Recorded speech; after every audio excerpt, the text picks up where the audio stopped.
Down in Atlanta where rhythm drums strong, riders unite after a whole year gone. Heritage and history blended so sweet, a family reunion beat by beat. Hi everyone. How are you guys this afternoon? Are you guys excited for this conversation?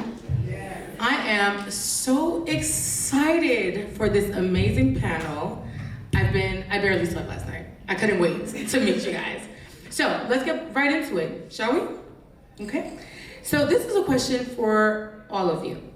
What does access mean to you, and how has that defined, and how has that definition evolved in your career? Good question, right? So what does access mean to you, and how has that defined your career? For everyone, yes.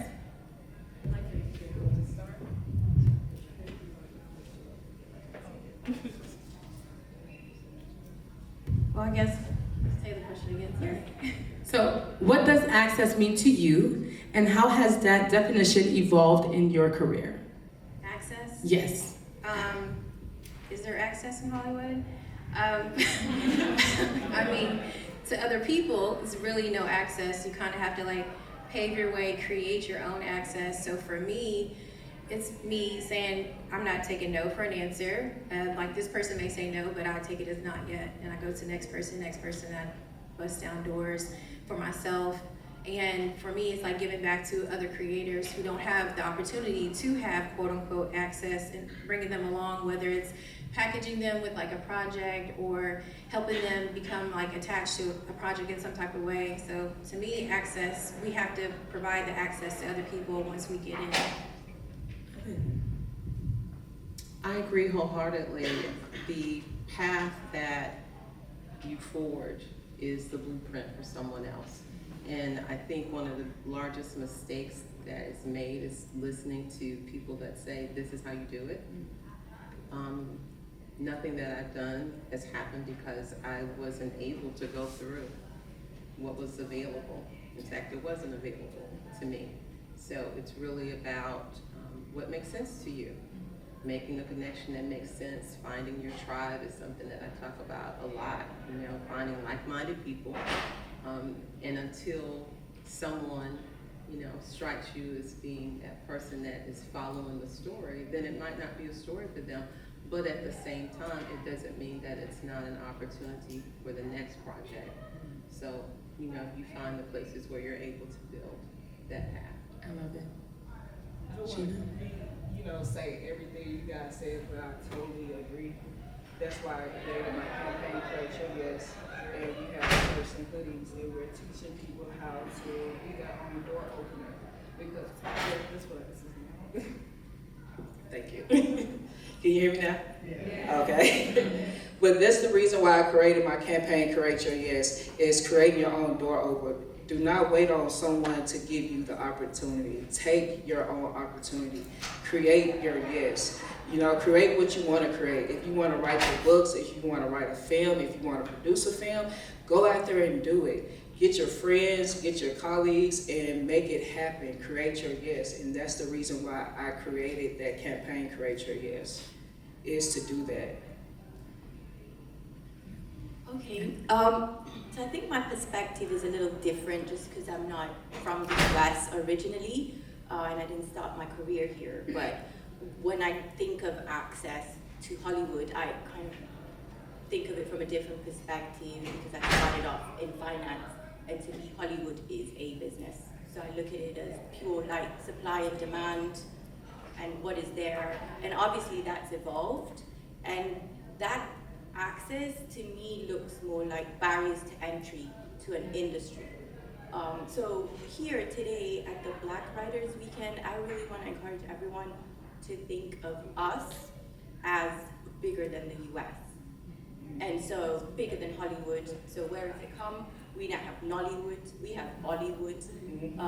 And it's really more about defining us more on a global platform for me. And getting our own setup, not trying to knock on doors to like be told no or yes or whatever. It's really supply and demand, and I see that has evolved. When I started off 20 years ago doing workshops, we brought Hollywood cinematographers, writers to Kenya and things like that, but 20 years later, it looks very different. More empowering, for sure. I love that. Thank you. Thank you. Great answers, ladies. And Anna, the first question is actually for you. You've carved a lane at the intersection of sports and storytelling. What's your secret to making culture feel both personal and universal on screen?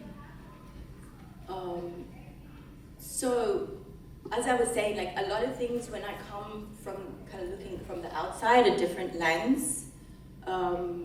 As an African American community, a lot of times we don't see ourselves beyond the US.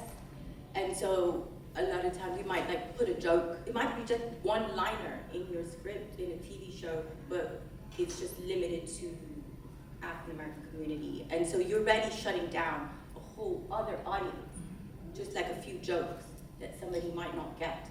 So I just would encourage everyone to just think of your audience before you pick up your pen. And then when you think of your audience, don't think of starting disadvantaged, like I've got to go convince Hollywood my story is worthy.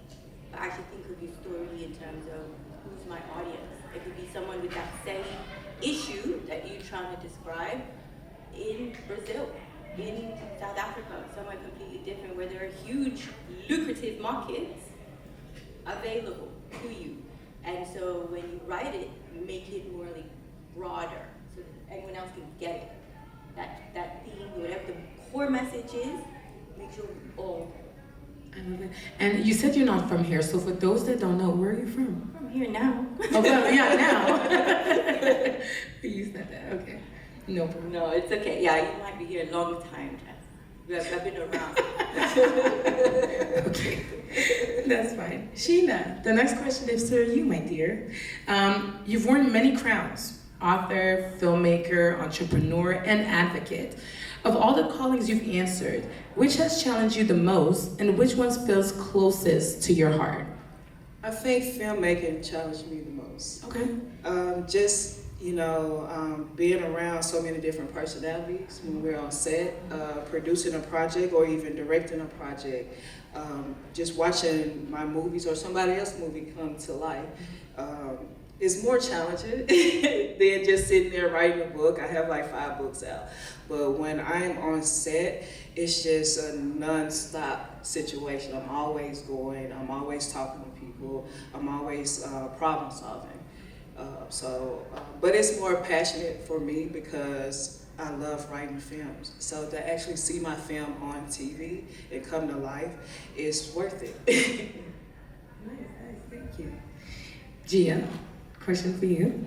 As someone who's navigated both law and film, how has your legal background shaped your approach to producing, and what do emerging creatives often overlook about the business side of things? That's a big one. Yeah. Having been a lawyer for coming up on 40 years, I'm always a lawyer when I go in the room. Right? I think because I was a creative that went to law school, that is sometimes difficult for people to see me change the hat. And it can be a good and a bad thing in that for the creatives that really grab the camera and just want to go, right? I relate to it, you just want to shoot. You want to see it, and it's intoxicating. But you haven't cleared anything. You don't have anything in writing. You probably don't have all your money. And you're gonna hit the wall. And so watching the joy pop off, but then seeing the wall coming is difficult. And trying to pull people back with love and respect for where they are is rewarding and challenging. I think the largest thing that I would pass on is the importance of infrastructure.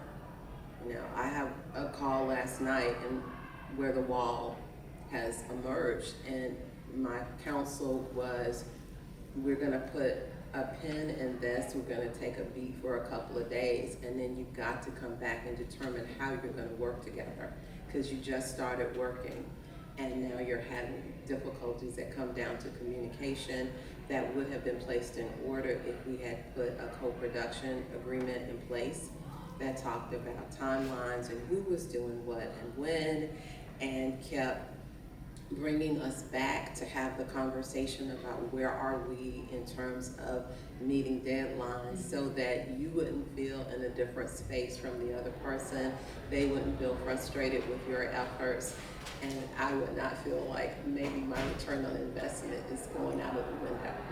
So, you know, infrastructure, you know, the planning, the talking through, are we using the same lexicon? When I say this, do you understand the same thing? If you ever become a part of a large production, it's sort of crazy making, but you get the rhythm of why they keep touching back every day in every department. It's like, well, you got the report. No, we're gonna check the double check. Copy it, Right. okay? All the way to the top, right? And that's how they move those multi-million-dollar productions. So scale it. But it comes down to communication and planning. You've got to do that piece. You can't do it on the fly. And there are those wonderful stories where people tell you about that, but that's a one-off. Yeah. That's not what typically will get you your work in the can.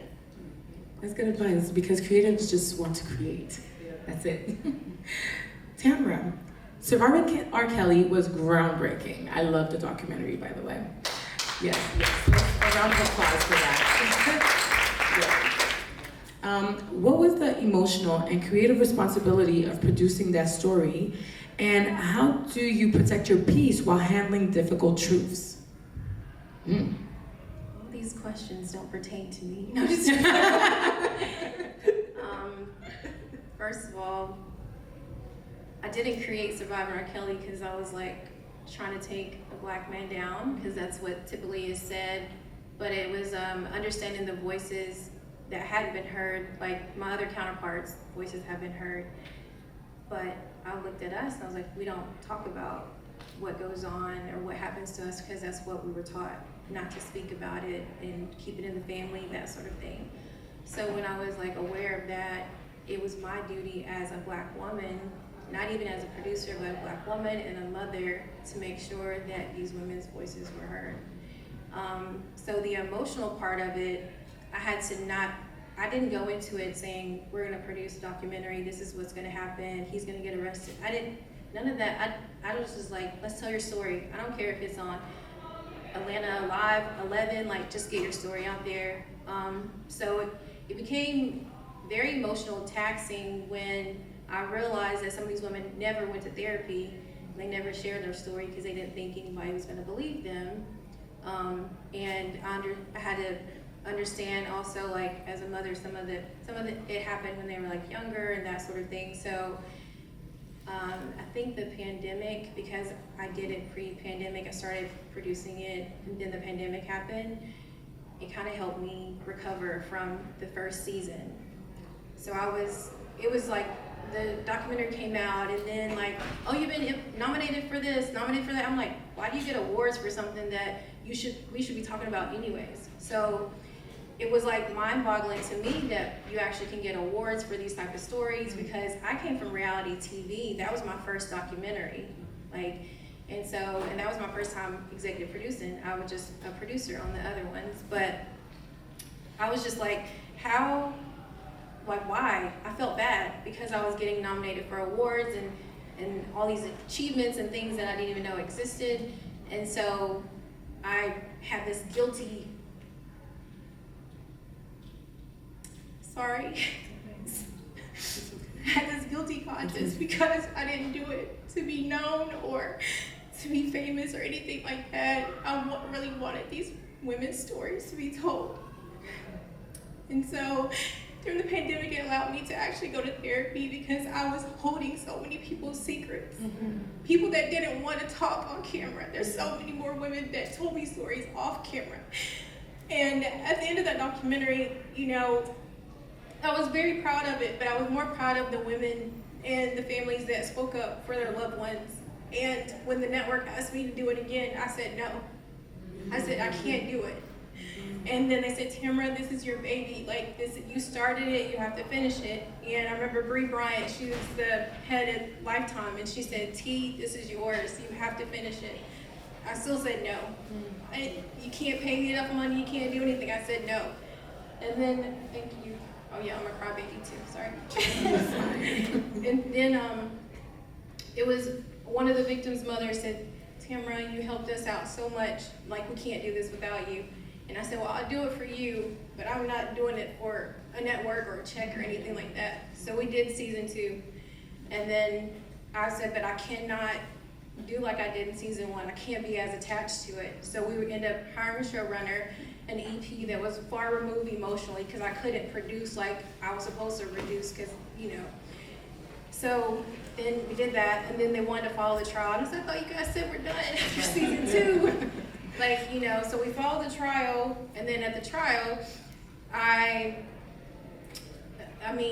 couldn't go to the trial because people knew who I was, and there was people that were subpoenaed on R. Kelly's side and that sort of thing. So I stayed in my hotel, but they found out where I was, and like basically, I was almost like kidnapped, trying to just finish a job that I feel like God allowed me to start, but I knew that I was taking a risk. So I don't want to take up too much time, but it's very emotional. It still is emotional. My son had to go live with my ex-husband. You know, I had to protect like my kids. And so producing is hard. And sometimes you don't know that like how deep it's gonna go, but if it's a vision that you have, it's something you want to accomplish, you know that it's going to be rewarding for others, not just for yourself. That's what keeps you going, you know, and it is hard to do, but would I do it again? Yes, but I may need all y'all to help me. We got you, sis. You did. Thank you for sharing. Okay. Yes. Somebody Okay. make a joke. Okay, next. Okay, next. This is for all panelists, okay? What advice would you give to someone who feels like they're always one connection away, but never quite in the door? Like they're almost there, but they're not in the door. What advice would you give them? You're gonna get, well, I'm gonna say one thing, you're gonna get 1,000 no's before you get that one yes. So do not quit, just keep going. And it's the most difficult situation, and I've been there. I've been there, but just keep going. Don't stop. Yeah, that was good. Yeah, I'll go next. My biggest advice is pivot. Oh, okay. You gotta pivot. You know, especially as creatives, you have to start off with your vision, and it's your vision, you know, and you want to see it to the end. But the flexibility that is needed in a team effort, filmmaking is a team effort. Yes. You know, when you write, especially for you authors who are out there, and it's so individual, the effort is that you carrying it all on your back. This vision is gonna change. Just accept that from the go and be able to pivot. So that's really my biggest advice. I also created the Pan-African Film Podcast, really to give some of those answers. So the different, I feature documentaries, shorts, features, all sorts, and they tell you their experience in the podcast. This is what I had trouble with, this is what I had challenges with, and you get to hear how they address those challenges, you know, and that way you can just kind of see you're not alone. Sometimes you can also feel alienated. Gia? It sounds a little trite, but it's about timing. You can feel that you're getting very close to a connection, and then there's an intervening event. But, you know, just applying life principles, typically when I wasn't able to get something done, I wasn't supposed to. It was for my protection. It was for me to take more time to educate myself, even if it was forced education or forced patience. And when the time was right for me to get to the connection, to the intersection I'm supposed to get to, I get there. Sometimes it's because somebody's dropped me in the grease and I'm crawling out of the grease, and when I look up, this was really where I was supposed to be. But at this moment, not at the moment that I thought I was ready. So it's a faith walk. And so applying the other principles that you've learned in your life about timing, you know, not my time, but whatever you ascribe to, that time is a time in which the people that you need show up. And it feels so great because it's not you running and chasing, trying to network upwardly. I'm always sitting next to the next Ava DuVernay. I'm always sitting next to the next JC. I tell young people, you're trying to get here, your classmates on this campus, that's who's up next, right? You're sitting next to those people. Build your tribe laterally. And go into the room expecting what has been placed there for you, not even the sign that's up saying this is why you came to the room. There's a person that's in this room that's for you for a different purpose than what you came in here to hear. It might not manifest today. It might be a project that comes up 2 years from now and you say, you know what is that sister's name that, let me see what she's doing, right? So timing, it's coming for you. Love it. Can you repeat the question? Yes. Because I think I heard it differently. Yes. What advice would you give to someone who feels like they're always one connection away, but never quite in the door? They're like almost there. Yeah, I think for me, it's hard for me to answer that because usually I am the connection. That's how I heard the question. So I'm trying to reverse think it if I were a person that. So when you were starting off, right?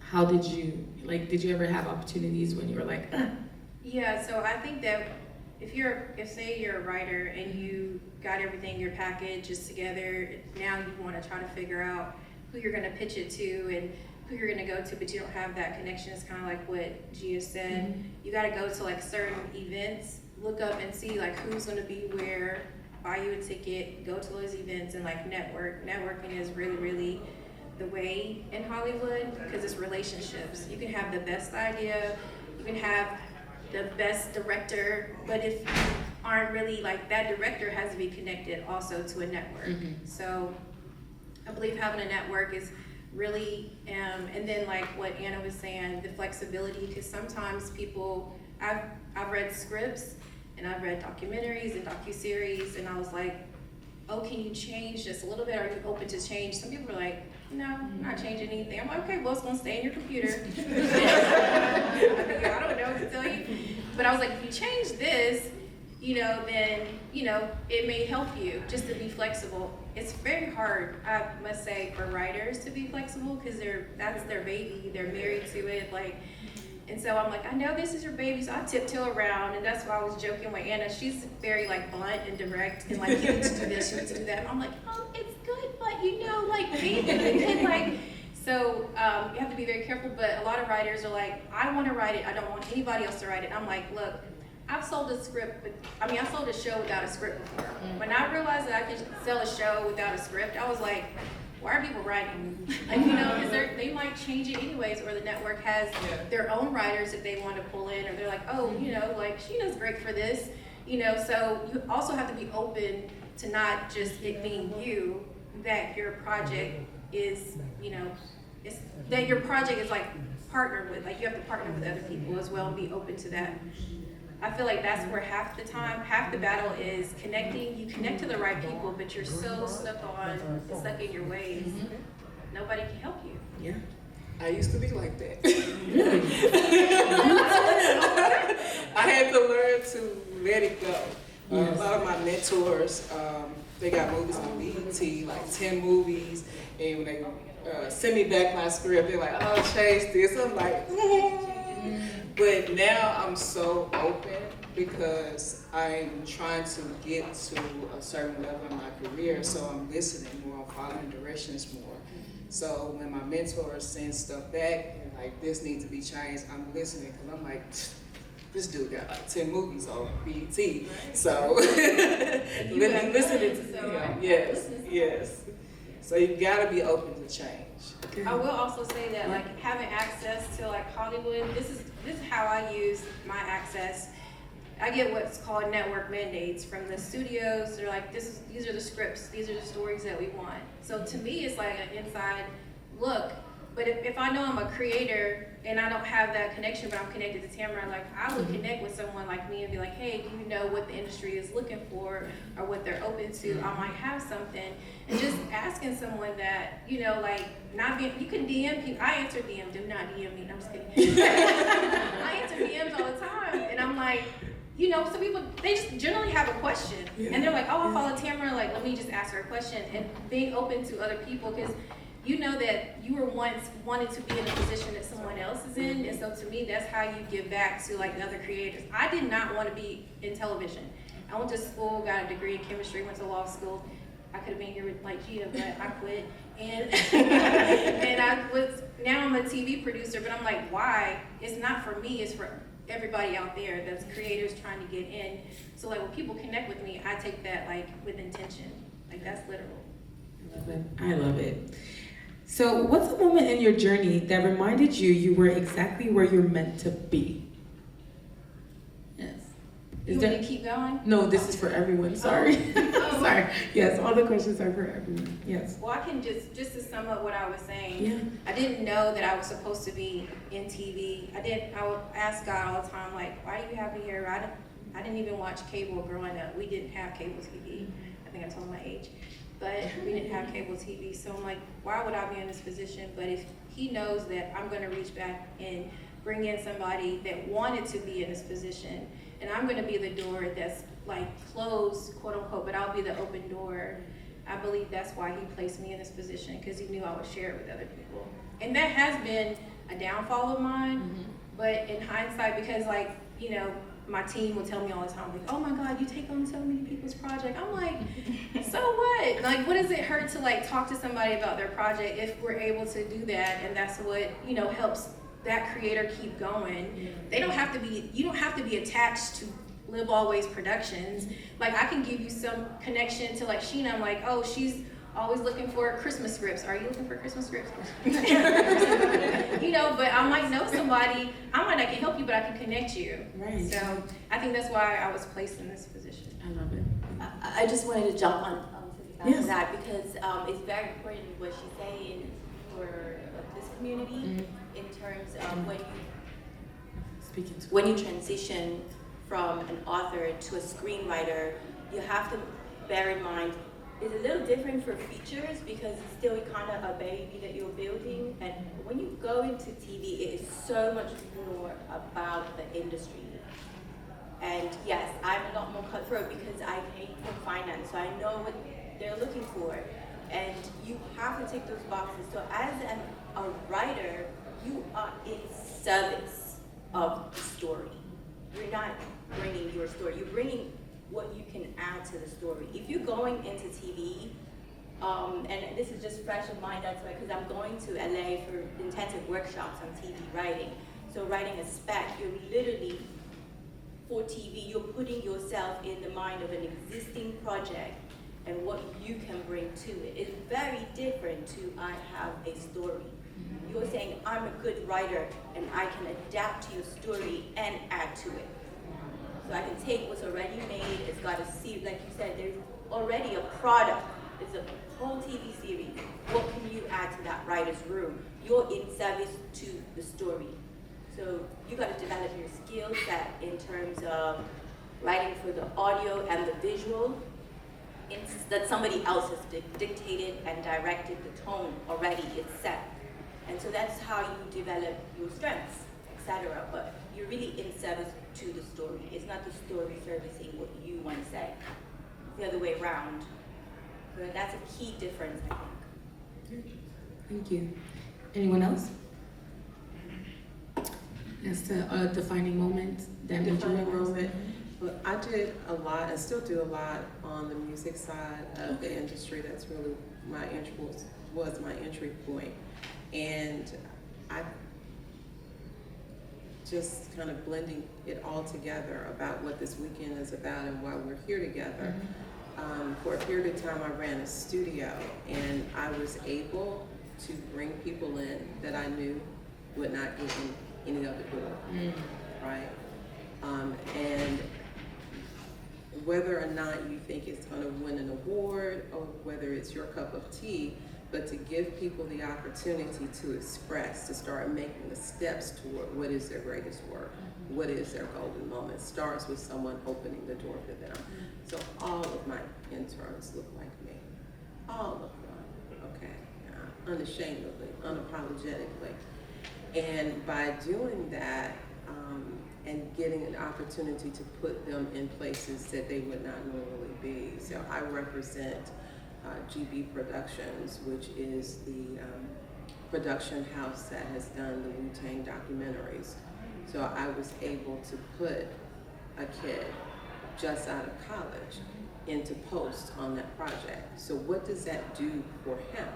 It steps him up monumentally. Every time you go in the room, I want you to leave with Wu-Tang, right? Because you did that, and I helped you do that. So then your task is you help somebody else to do it. That's amazing. I Thank was you. gonna say too, like, if you're a writer, I would suggest being open to, like, I didn't know this, but when I started doing documentaries, I'm like, we have story writers and story editors in post. You can start in another position if you're a great writer, just writing story for a company or companies just to get yourself in the door and just be like, they'll be like one day like, Tamra, I didn't know you write. Like, yeah, I didn't know you write story. I don't write, but they would be like, you know, but so you have to be open also to like positions that you could, you know, you can be in to be able to actually be in a position to once possibly be a writer or have your story told by the connections that you make while you're a story editor. I love that. Sheena? Oh, well, I started off in music as well.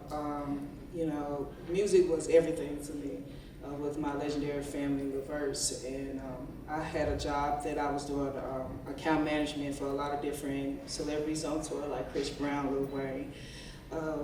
One tour we had was a play called Love Overboard, Jacorius Johnson from Texas. And I'm on this play for 6 months with Carl Payne, Cole from Martin. He's one of my best friends to this day. Karen Malene White. So many people I grew up watching on TV from different world, the Cosbys.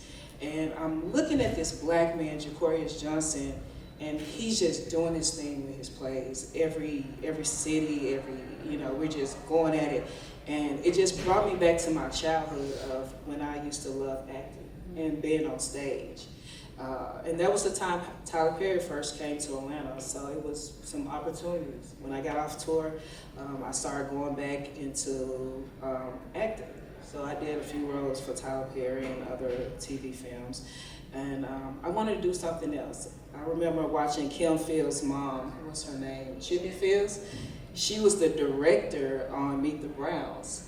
And I saw it, I was like, oh my God, I haven't seen her in so long. And I'm watching her behind the cameras, and she motivated me.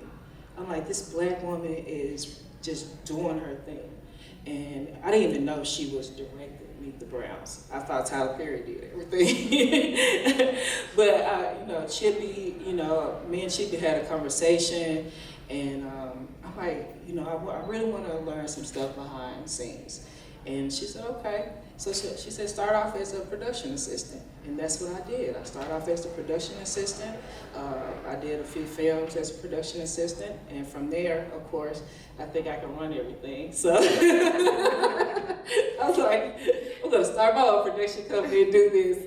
And I got a group of my friends that wanted to do film. And we did my first film, The Killing Secret, which is still out on Peacock TV and Tubi and Amazon. And from there, I was like, I was meant to be in film. You know, even though I had a love for music my entire life, I felt like God pushed me on this tour to just get me back to where I want to be and need to be. I love it. I love it. That's really inspiring. You guys are inspiring me and motivating me. I don't know. Do you guys feel inspired? Yes. Okay. Next question for the panel. We often hear, stay ready so you don't have to get ready. What does preparation look like behind the scenes? Anna said, yeah. Do you have enough time? Behind the scenes? Yes. Of like producing? Oh gosh. Project. What does preparation look like? Well, I'll say for reality TV, it's like its own show behind the scenes. Just trying to work with, especially if you work with like celebrity talent. Oh my God, show by itself. I'm like, this needs to go on TV. But producing reality shows is that documentaries is very, very like a lot of research, a lot of fact checking. A lot of people like Gia in your business and ask you over and over again in an email, do we have this corroborating evidence and that sort of thing. And I'm like, I told you this like 3 months ago, but it's like, you have to make sure you're buttoned up very legally. It's not just producing like running with the camera and all that stuff. A lot of things like scenes are set. And it's a lot of network notes that go back and forth. There's a lot of things that don't make it to TV, as we can see in both documentaries and like movies and everything. And I'm like, oh my gosh, that's a lot of money wasted. And there's a lot of like people over you making sure that you stay within budget, constantly like a line producer, just constantly telling you like, we're over budget for that, we can't go to Aruba. I'm like, we can squeeze it in, but there's a lot of just development that goes into it. And some people think that you develop a show like in 3 months. I partner with people and they're like, oh, can we do this for 90 days? I'm like, you think I'm Jesus? Like, I don't perform miracles, no. And then, they're like, well, I'm like 12 months at least to develop like a series.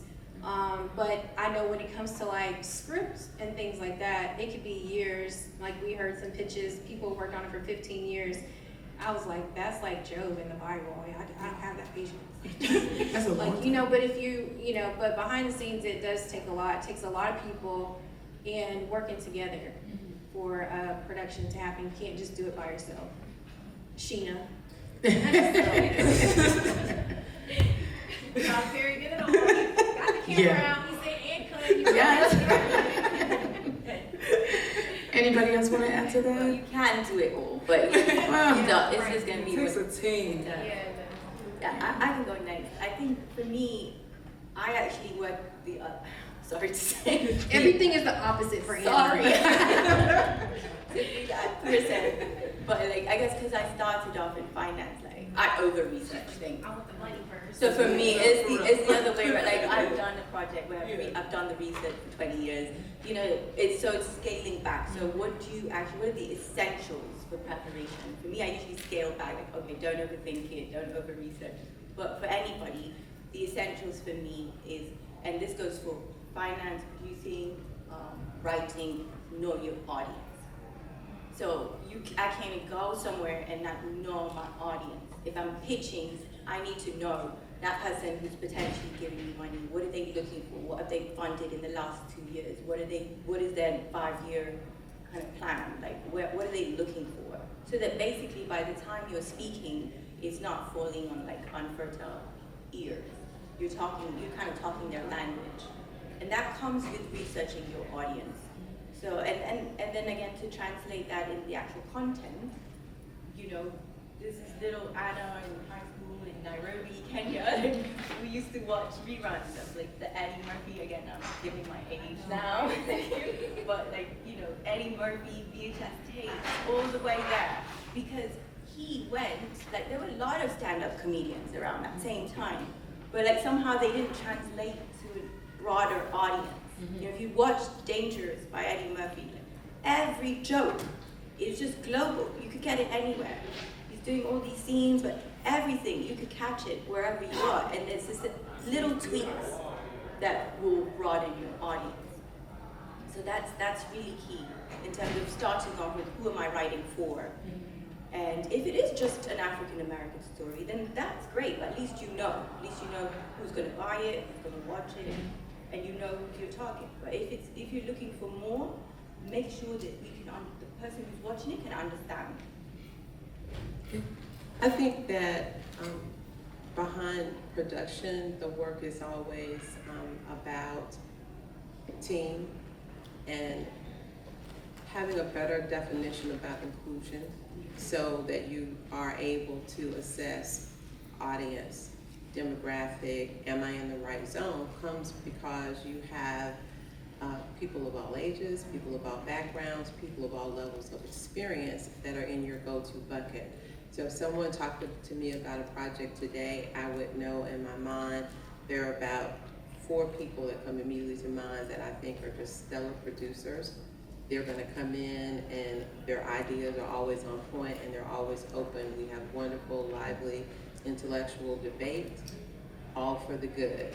I know the same, maybe more directors, people that depending upon what it is and have the experience, whether or not they've ever gotten a project on television or not doesn't always matter to me. It's about what I see in them and how they're going to mesh with, the agenda for the project, so that when you begin to work, that you have people with you who are gonna walk the whole walk with you, that they're not gonna get weak just because we've got one clearance missing, okay, or we don't have this. You gotta have that in order to be able to move forward. And you get that by having an inclusive mindset about who comes to the project, I think, and you're always looking for just good people to hit each department, to people who know the finance, people who are a great line producer that's gonna make sure that you get done on time and in budget and be that kind of annoying person that brings you back to your square. Those are the things that make production less crazy, but still crazy. Thank you. And how do you balance, so all of you, how do you balance honoring your community while still pushing boundaries in your craft? Do you think I have boundaries? For me, I think I'm like a pusher anyways, Okay. by nature, but I'm a soft pusher. You don't know that I'm pushing until you're pushed, kind of thing. So when I was able to see that I created a platform where I will have access that Black and brown people do not have, I knew that I had to continue to push myself through, not just for myself, but for others. So for me, I just continue to be in the faces of those that are not like mine and continue to have conversations, continue to play pickleball, those things, continue to network basically and connect. And it really helps when you're trying to talk about your vision for a project and how you want it to go, how you want it done. They listen.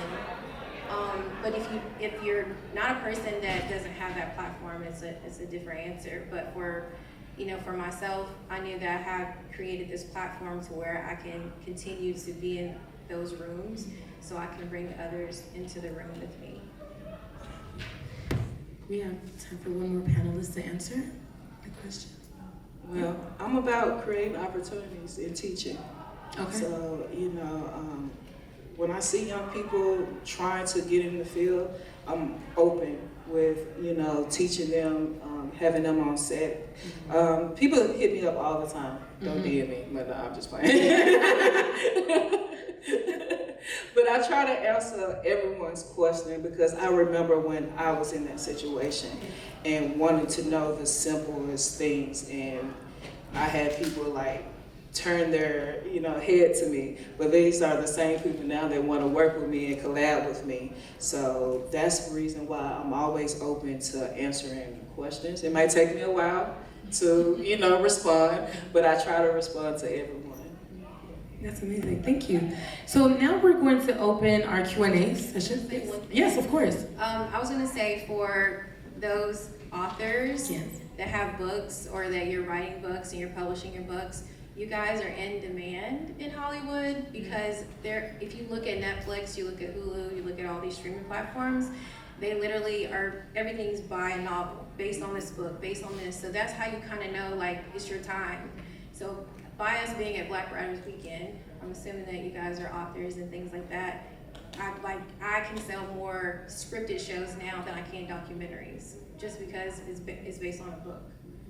Yeah, I do want to add to that. It's true, like, you don't have to see yourself as, how do I get to them? You are the asset. You have something that people want. You just, it's in demand. It's how you're going to meet that demand that you need to fine tune. And I did start a retreat specifically for screenwriters. So you can check that out, because you will be paired with a mentor. And it is about, like, each story is different. So getting the time, you know, with somebody. If you submit your script on our website, you get access to the virtual component at least. That will happen next year. You'll be paired with a mentor if your script is successful. So I definitely encourage that, because I saw it's something that's really needed for us.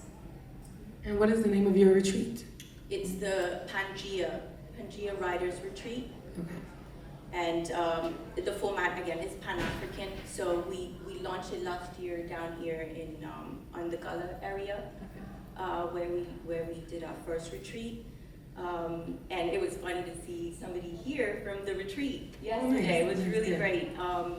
And so because it's Pan-African in nature, we're going to alternate between the continent and the diaspora in the location. So the next one is in February in Kenya.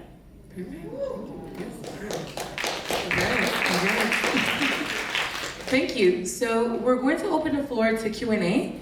So if anyone has a question, you can come to the mic right here. And tell us your name and where you're from. My name is Pamela. I'm from Alabama, Bessemer. Tamra, to say that you answered my question before I could even really ask it, but I was going to ask, I know every show, movie, even if it's not starting out with a full manuscript, eventually somebody has to sit down and write to bring it to life. So with me being an author, I wanted to push that lane. However, the more I write, the more I can visualize what I'm writing. So I just kind of wanted to ask you all, what type of advice for self-preparation, so that when I do get ready to present or pitch to someone about transitioning my book, what type of self-preparation would you recommend that someone like me master before moving forward? Gia can answer because she's cutthroat. Yeah, you really are leaving behind any kind of emotional attachment and understanding that you know, as an author, publishing is your goal, right? But as a screenwriter, you want to have a whole team, X amount of money dedicated to bring your story onto a screen. And so when you put yourself out there, you are entering a market.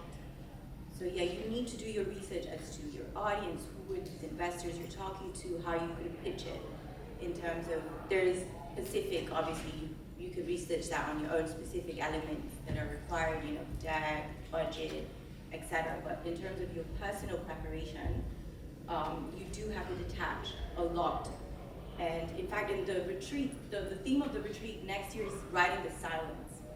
And it's really key for authors and writers like yourselves, because you go into all these details, you know, these graphical images in your books. But when you write the silence on screen, there's either action or music. So we're gonna be delving, not to give off too much, we're gonna delve, how do you write a fight scene? Like our first workshop, it's gonna be cool.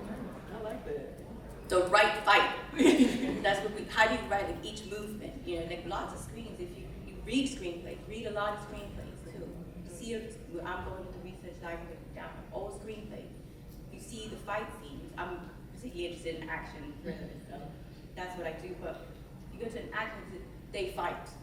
You can't just write they fight, but they do. Sometimes they do, and then it's all like you have to have a whole session. How do they move? What does fight mean? You know, and you can get into details with that. But as an author of a book, you don't really write that. And the same way you don't necessarily compose with music, but that's a big thing. You could write a whole. You know, started off with silent films, so there's a lot in there.